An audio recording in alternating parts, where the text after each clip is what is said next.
झड़ी कई बड़ी योजनाओं का शिलान्यास।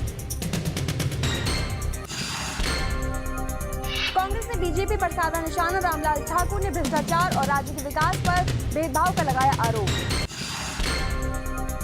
बजट सत्र से पहले हिमाचल में प्रदर्शनों का दौर, ट्रांसपोर्टरों, पंचायत सचिवों के बाद कृषक मित्रों की हड़ताल। हिमाचल के उद्योगों को केंद्र ने दी राहत, इकाइयों को बेचने और विस्तार के नियमों में छूट, 200 उद्योगों को मिलेगा लाभ।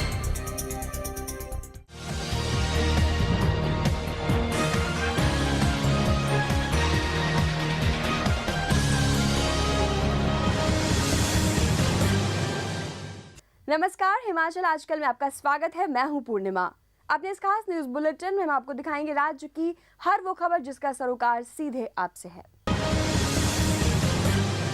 हिमाचल के मुख्यमंत्री प्रेम कुमार धूमल का 5 दिवसीय कांगड़ा दौरा शुरू हो गया है। इस दौरान करोड़ों रुपए की परियोजनाओं का शिलान्यास और उद्घाटन कर विकास की नई इबारत की नींव डाल दी गई है। राज्य के सबसे बड़े जिले के दौरे के पहले ही दिन धूमल ने ताबड़तोड़ उद्घाटन और शिलान्यास किए। यही नहीं, इस दौरान सरकार के मुखिया ने प्रशासन जनता के द्वार कार्यक्रम में जनता समस्याएं सुनी और इनके निपटारे के लिए उचित निर्देश भी दिए गए।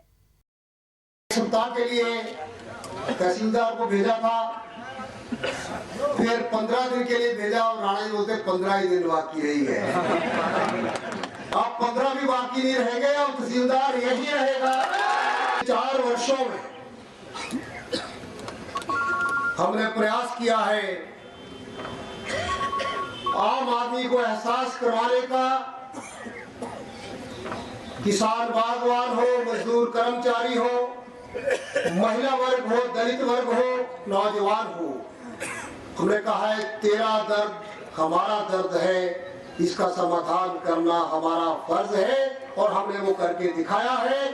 पूर्व मंत्री और कांग्रेस के वरिष्ठ नेता रामलाल ठाकुर ने भ्रष्टाचार पर बीजेपी सरकार की घेराबंदी की है। उन्होंने कहा है कि राज्य सरकार पर भ्रष्टाचार के आरोप बीजेपी के ही लोग लगा रहे हैं। उन्होंने साथ ही में ये भी दावा जताया है कि कांग्रेस विधानसभा चुनाव में बीजेपी को करारी मात देगी। सिरमौर दौरे पर निकले रामलाल ठाकुर के साथ पूर्व सांसद चंद कुमार भी हैं। दोनों नेताओं ने पच्छाद और रेणुका विधानसभा क्षेत्रों का दौरा किया। इस साल होने वाले विधानसभा चुनाव के मद्देनजर कांग्रेस पार्टी ने अभी से कमर कस ली है। कांग्रेस नेताओं ने प्रदेश के विभिन्न जिलों के विधानसभा क्षेत्रों का दौरा करना शुरू कर दिया है। इसी कड़ी में पूर्व मंत्री रामलाल ठाकुर और पूर्व सांसद चंद कुमार सिरमौर जिले से दौरे पर हैं। पहले दिन नाहन और पावटा का दौरा किया, वहीं पच्छाद और रेणुका विधानसभा हलकों में राज्य की बीजेपी सरकार पर जमकर हमले बोले। कांग्रेस पार्टी के कार्यकर्ताओं को ये जो सरकार है उसकी भ्रष्ट नीतियों का और जो इनकी 4 वर्षों की जो कारगुजारी है उसके बारे में गांव-गांव में जाके उसका प्रचार करना कि 4 वर्षों के अंदर इस सरकार ने कौन से कार्य है जो लोगों के हित में किए हैं, कौन से कार्य हैं जो यहाँ पे जन विरोधी कार्य हुए हैं। कांग्रेस नेताओं ने कहा कि उनकी पार्टी ने प्रदेश भर में विशेष अभियान चला रखा है। इसके तहत प्रदेश सरकार की जन विरोधी नीतियों का जनता के बीच पर्दाफाश किया जाएगा। दोनों नेताओं ने कार्यकर्ताओं से मुलाकात की और इनके फीडबैक लिए। ब्यूरो रिपोर्ट, हिमाचल आजकल। साक्षरता दर के मामले में हिमाचल देश के अव्वल राज्यों में शुमार है। हिमाचल का केरल के बाद दूसरा स्थान आता है, जबकि स्कूलों में दाखिले को लेकर प्रदेश ने केरल को भी पीछे छोड़ दिया है। ये दावा शिक्षा मंत्री आईडी धीमान ने किया। धीमान ने ये बातें बिलासपुर में कॉलेज के वार्षिक समारोह में कही। शिक्षा मंत्री आईडी धीमान शिक्षा और साक्षरता क्षेत्र में हिमाचल की उपलब्धियों से काफी प्रसन्न हैं। वे इन उपलब्धियों का खुलकर जिक्र करने लगे हैं। धीमान बिलासपुर कॉलेज के सालाना समारोह में पहुंचे तो उन्होंने इन उपलब्धियों के लिए मुख्यमंत्री प्रेम कुमार धूमल की पीठ थपथपाई। उन्होंने कहा वे धूमल के इसलिए भी आभारी हैं कि उन्होंने शिक्षा क्षेत्र को सर्वोच्च प्राथमिकता में शामिल किया। हम साक्षरता में हिमाचल प्रदेश में केरल से दूसरे नंबर पर 83.78, जबकि राष्ट्रीय स्तर जो है साक्षरता का वो 74.04। हमने शिक्षा में बहुत और हम आभारी हैं माननीय धूमल जी के उन्होंने शिक्षा को अपनी प्राथमिकता में रखा है। मंत्री ने कहा कि वो स्वयं जिस मुकाम पर पहुंचे हैं उसकी बुनियाद छात्रवृत्ति ने ही तैयार की। इस मौके पर मंत्री ने मेधावी छात्र छात्राओं को पुरस्कार बांटे। छात्रों ने समारोह के दौरान सांस्कृतिक कार्यक्रम भी प्रस्तुत किए। कुलभूषण चब्बा, बिलासपुर, हिमाचल आजकल। बीजेपी से अलग हुए हिमाचल लोकहित पार्टी ने राज्य सरकार पर हमले बोलना शुरू कर दिए हैं। हिलोपा के प्रवक्ता महेंद्र नाथ सोफत ने स्वास्थ्य मंत्री पर गरीबों की जमीन हड़पने का आरोप लगाया है। प्रमुख विपक्षी दल कांग्रेस के नेता करीब 2 साल से इसी तरह के आरोप स्वास्थ्य मंत्री पर लगा रहे हैं। बीजेपी से अलग हुए हिमाचल लोकहित पार्टी के नेताओं के तेवर और तल्ख हो गए हैं। पहले बीजेपी के असंतुष्ट नेताओं ने अलग पार्टी बनाई और अब सरकार के मंत्रियों को घेरने लगे हैं। अलग पार्टी बनाने के बाद हिलोपा के नेताओं ने अपना पहला निशाना स्वास्थ्य मंत्री राजीव बिंदल को बनाया है। शिमला में पत्रकारों से बातचीत में हिलोपा के प्रवक्ता महेंद्र नाथ सोफत ने आरोप लगाया है कि राजीव बिंदल ने अपनी अधूरी जमीन ही सार्वजनिक की है। उन्होंने कहा कि स्वास्थ्य मंत्री ने सोलन में बीपीएल परिवारों से संबंध रखने वाले लोगों से सस्ते दामों पर जमीन की खरीद फरोख्त की है। वो वैसे भी गरीब थे, नाम से भी गरीब थे, उनकी मजबूरियां भी थी। ही टारगेट लाइक कैंडिडेट और सबसे बड़े सोशल वर्कर हैं हिमाचल प्रदेश के। बिंदल बंधु कर्नाटक के बिलहरी बंधुओं से कम नहीं। एज ए एमएलए उसने अपने पोजीशन को अब्यूज करते हुए एक ये जगह जो है इलीगली जो उसके नाम नहीं हो सकती कर दिया और सबसे बड़े समाज सेवक क्लेम करते हैं अपने आप को। मैं चाहता हूं कि समाज सेवक का दर्पण हिमाचल प्रदेश की जनता आपके माध्यम से देख सके। हिलोपा के प्रवक्ता महेंद्र नाथ सोफत ने आरोप लगाया है कि राजीव बिंदल ने चुनाव आयोग को भी जमीन संबंधी मामलों में अंधेरे में रखा है। उन्होंने भ्रष्टाचार के मामलों पर सरकार पर सवाल खड़े किए। अब देखना यह है कि स्वास्थ्य मंत्री इन आरोपों पर क्या जवाब देते हैं। भूपेंद्र चौहान, शिमला, हिमाचल आजकल। हिमाचल गौरव मंच के अध्यक्ष पूर्व बीजेपी विधायक दूलो राम ने पालमपुर को जिला बनाने की मांग की है। उन्होंने राज्य सरकार को चेतावनी देते हुए कहा है कि अगर पालमपुर को जल्द जिला घोषित नहीं किया गया तो वो 1 अप्रैल से धरने पर बैठ जाएंगे। उन्होंने मांग की है कि शांता कुमार की ड्रीम प्रोजेक्ट विवेकानंद ट्रस्ट अस्पताल को सरकार अधिग्रहण करे। उधर बैजनाथ में भी दूलो राम ने राज्य सरकार पर हमले बोले। बैजनाथ विधानसभा क्षेत्र की सड़कों की हालत बहुत खराब है। ऐसे लगता है कि गड्ढे में सड़क नहीं है, सड़क में गड्ढा नहीं है, गड्ढे में सड़क है। और यहाँ विकास के सारे काम बंद हैं। होली उतरा सड़क जो है वो पिछले 9 साल से उसमें 9 पैसे खर्च नहीं हुए। पपरोला आयुर्वेदिक कॉलेज को यूनिवर्सिटी बनाने की बात मुख्यमंत्री भी करते हैं, स्वास्थ्य मंत्री भी करते हैं, यहाँ के नेता भी करते हैं, लेकिन वहाँ जो फार्मेसी कॉलेज शुरू करने की योजना मेरे कार्यकाल में बनी थी वो भी बंद कर दी। हिमाचल के उद्योगों के लिए केंद्र सरकार ने बड़ी राहत दी है। केंद्र सरकार ने औद्योगिक इकाइयों को बेचने और इनके विस्तार करने से जुड़े नियमों में छूट दी है। अब ये इकाइयां एक जगह से दूसरी जगह शिफ्ट हो सकेंगी। नए प्रावधानों से अकेले सिरमौर में करीब 200 उद्योगों को लाभ पहुंचेगा। औद्योगिक पैकेज की अवधि के दौरान जिन उद्योगों ने उत्पादन शुरू किया था उनके लिए केंद्र सरकार नई सौगात लेकर आई है। केंद्र के आबकारी एवं कराधान विभाग ने इस सिलसिले में बाकायदा अधिसूचना जारी कर दी है। इससे खासकर उन उद्योगों को लाभ होगा जो औद्योगिक पैकेज की मियाद खत्म होने से उत्पादन नहीं कर पा रहे थे। सिरमौर जिले के उद्योग विभाग के महाप्रबंधक GS चौहान ने नई अधिसूचना जारी होने की पुष्टि की है।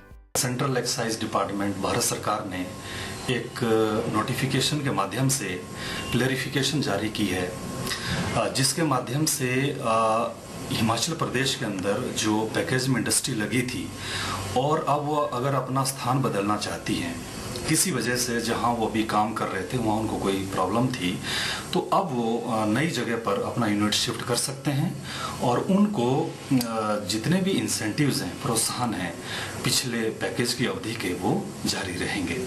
केंद्र सरकार के इस कदम से उद्योगपतियों को निश्चित तौर पर लाभ मिलेगा। इस नए प्रावधान के चलते बंद पड़े उद्योग फिर से चालू हो सकेंगे। सतीश शर्मा, नाहन, हिमाचल आजकल। फिलहाल रुकेंगे एक छोटे से ब्रेक के लिए। ब्रेक के बाद भी खबरों का सिलसिला यूं ही जारी रहेगा। देवभूमि का सजग प्रहरी, हिमाचल आजकल।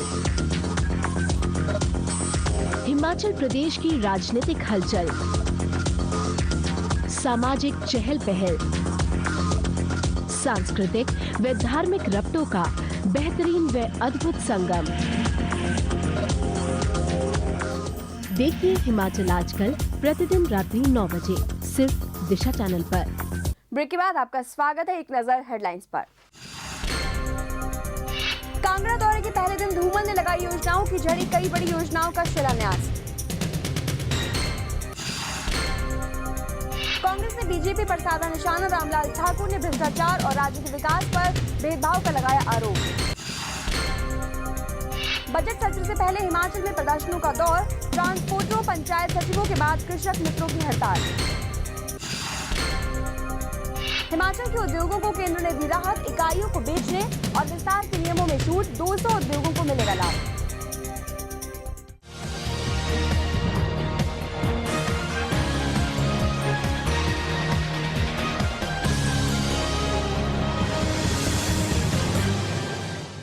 बजट सत्र से पूर्व कई संगठन आंदोलन में कूद पड़े हैं, जबकि कई आंदोलन छेड़ने की चेतावनी दे रहे हैं। राज्य सरकार पर दबाव बनाने का ये संगठन मौका भी देख रहे हैं और दस्तूर भी। कंप्यूटर शिक्षकों के बाद अब कृषक मित्र भी हड़ताल पर उतर आए हैं। कृषक मित्रों ने इसकी शुरुआत ऊना से की है।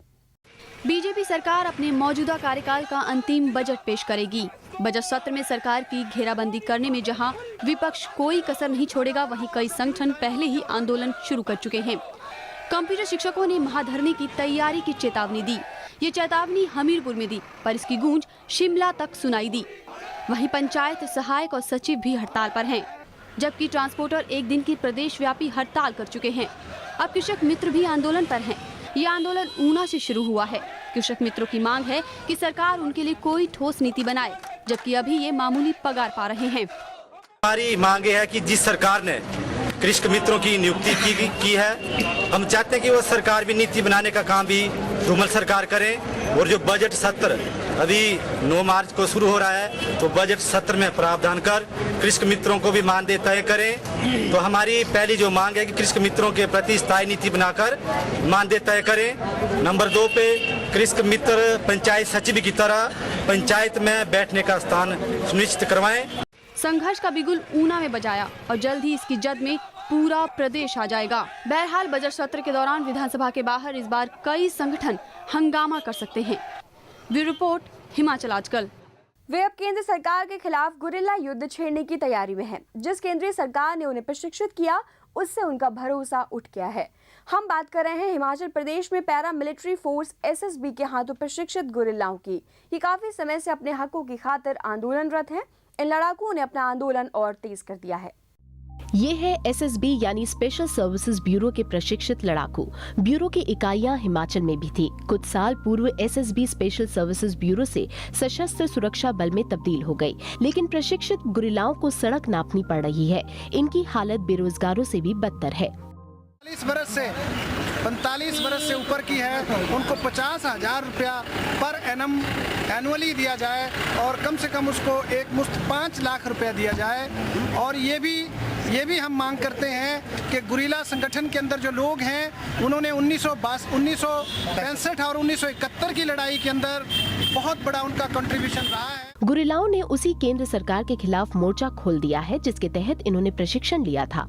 आरोप है कि केंद्र के साथ साथ राज्य सरकार भी इनके हितों की अनदेखी कर रही है। अगर गुरिल्ला संगठन की मांगे जल्द न मानी गई, तो वे अपने उग्र आंदोलन करने से भी गुरेज नहीं करेंगे। कुलभूषण चब्बा, बिलासपुर, हिमाचल आजकल। स्वदेशी जागरण मंच 7 मार्च को पूरे देश में प्रत्यक्ष विदेशी निवेश यानी FDI की होली जलाएगा और साथ ही जागरण अभियान भी शुरू करेगा। यह ऐलान स्वदेशी जागरण मंच के संगठक कश्मीरी लाल ने हमीरपुर में किया। उन्होंने कहा कि उनका संगठन विदेशों में जमा काले धन को वापस लाने के लिए भी विशेष अभियान चलाएगा। FDI रिटेल यानी खुदरा व्यापार के अंदर विदेशी निवेश, या जिसको यूं कह सकते हैं वॉलमार्ट जो आ रहा है, उसके बहुत नुकसान है। यहाँ के 5 करोड़ उद्योग करने वाले, धंधा करने वाले, दुकानदारी करने वाले लोग और 25 करोड़ उनके परिवार नष्ट होंगे। राष्ट्रीय साक्षरता मिशन चंबा में 8 मार्च से 10 तक कार्यक्रम शुरू करेगा। इसके जरिए जिले के करीब 1,34,000 असाक्षरों को साक्षर बनाने का प्रयास किया जाएगा। ये कार्यक्रम 27 मार्च तक चलेगा। गौरतलब है कि देश के 365 जिलों में साक्षर भारत मिशन 2012 चल रहा है। चंबा प्रदेश का इकलौता ऐसा जिला है जिसे मिशन में शामिल किया गया है और इसे लेकर चंबा में बैठक हुई। महिलाओं की जो साक्षरता है, शिक्षा है, महिलाओं का स्वास्थ्य है और लड़कियों को स्कूल भेजने का अभियान है, ये सारी बातें जो है उसमें चर्चा करेंगे। सोलन जिले के परमाणु बैरियर का इस साल कोई भी खरीदार नहीं मिल पाया है। केवल 2 व्यक्तियों ने ही टेंडर भरे। ये सरकारी रेट से काफी कम थे। हालांकि पिछले वर्ष के मुकाबले बोली का सरकारी रेट 5% बढ़ाया गया था। बावजूद इसके घाटे के डर से कोई भी बोलीदाता नहीं मिल पाया। आबकारी एवं कराधान विभाग के सहायक आयुक्त राकेश शर्मा ने कहा कि 4 वर्षों से ठेकेदारों को लगातार घाटा हो रहा है। उन्होंने कहा इस साल बैरियर का सरकारी रेट 14 करोड़ 18 लाख तय किया गया था। बोलियां नहीं आई उसके लिए, हमने उसका रिजर्व प्राइस जो है वो पिछले साल के मुकाबले 5% ऊपर रखा था। पिछले वर्ष था 13 करोड़ 51 लाख और इस वर्ष 14 करोड़ 18 लाख का हमारा रिजर्व प्राइस था। तो बोली हमें कोई प्राप्त नहीं हुई। उसके बाद हमने टेंडर्स खोले तो टेंडर बॉक्स में 2 टेंडर्स हमें प्राप्त हुए थे, लेकिन दोनों टेंडर्स जो हैं वो रिजर्व प्राइस से कम थे। एक नजर टेक्स्ट हेडलाइंस पर।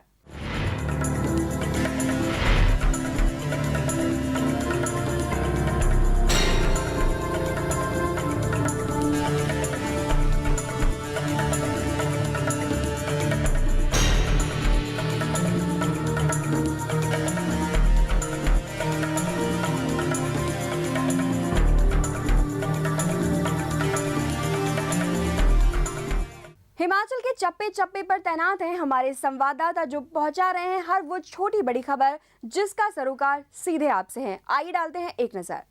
शिमला कभी अंग्रेजों की ग्रीष्मकालीन राजधानी रही, अब शिमला को हिल्स क्वीन के नाम से जाना जाता है। शिमला आज भी अंग्रेजों की पसंदीदा शहर है। भूपिंदर चौहान, हिमाचल आजकल शिमला। कई ऐतिहासिक मौकों का गवाह रहा है ये रिज मैदान। हिमाचल आजकल के लिए शिमला से रमेश सिंह का। हिमाचल आजकल के लिए मंडी से अंकुश सूद। हिमाचल प्रदेश की शीतकालीन राजधानी धर्मशाला से हिमाचल आजकल के लिए नरिपजीत निप्पी। ऊना का चिंतपूर्णी का क्षेत्र एक बार पुनः पर्यटन के क्षेत्र में अपना अहम स्थान बनाने की ओर अग्रसर है। हिमाचल आजकल के लिए ऊना से राजीव भनोट। अपने ऐतिहासिक मंदिरों व प्राचीन संस्कृति के लिए विश्व भर में जाना जाता है। 1000 साल पूरा कर चुका ये चंबा शहर आज भी अपनी संस्कृति को संजोए हुए है। चंबा से पुनीत मल्होत्रा। हिमाचल आजकल के लिए कुल्लू मनाली से राज अग्रवाल। बिलासपुर से हिमाचल आजकल के लिए कुलभूषण चब्बा। हिमाचल आजकल के लिए सोलन से मनीष शारदा। हमीरपुर से हिमाचल आजकल के लिए जसवीर कुमार। हिमाचल आजकल के लिए नाहन से सतीश शर्मा। हिमाचल आजकल के लिए केलंग से अजय लाहौली। हिमाचल आजकल के लिए करसोग से यशपाल गुप्ता। हिमाचल आजकल के लिए ज्वाला जी से पंकज शर्मा। पद्धर से हिमाचल आजकल के लिए कृष्ण भोज। हिमाचल आजकल के लिए चंबा से हेम सिंह ठाकुर। पर्यटन नगरी डलहौजी की खूबसूरत वादियों से हिमाचल आजकल के लिए बॉबी सिंह। हिमाचल आजकल के लिए जोगिंदर नगर से मैं सुभाष शेरी। बैना शिव मंदिर परिसर से हिमाचल आजकल के लिए कैमरामैन पंकज साथ मैं कमल। हिमाचल आजकल के लिए कुमार सिंह से मैं अमित सूद। हिमाचल आजकल के लिए कुल्लू से संदीप शर्मा। हिमाचल आजकल के लिए नोटा से मंजीत भारद्वाज। हिमाचल आजकल के लिए चिड़गांव रोड से प्रदीप राही। हिमाचल आजकल के लिए पोंटा साहिब से नागेंद्र तरों। हिमाचल आजकल के लिए नितिन शर्मा। हिमाचल आजकल के लिए चौपाल से मैं राजेंद्र जैन। पालमपुर से हिमाचल आजकल के लिए संजीव राणा। कांगड़ा की ऐतिहासिक तहसील से हिमाचल आजकल के लिए देरा से गुलशन धनोआ। मैं विमल ग्रोवर परमाणु से हिमाचल आजकल के लिए। कैमरामैन बलजीत के साथ जयवीर सिंह, हिमाचल आजकल न्यूज नालागढ़। तो अभी के लिए बस इतना ही। हिमाचल की ताज़ा तरीन खबरों के लिए हम फिर होंगे हाजिर, तब तक के लिए दीजिए इजाजत। नमस्कार। हिमाचल आजकल से जुड़ी किसी भी प्रतिक्रिया या सुझाव के लिए संपर्क करें कृष्ण भानु, ठाकुर वाटिका, खलीनी, शिमला 2। Phone number 09816901200, 017726294111। हमारा ईमेल आईडी है himachalaajkal@gmail.com।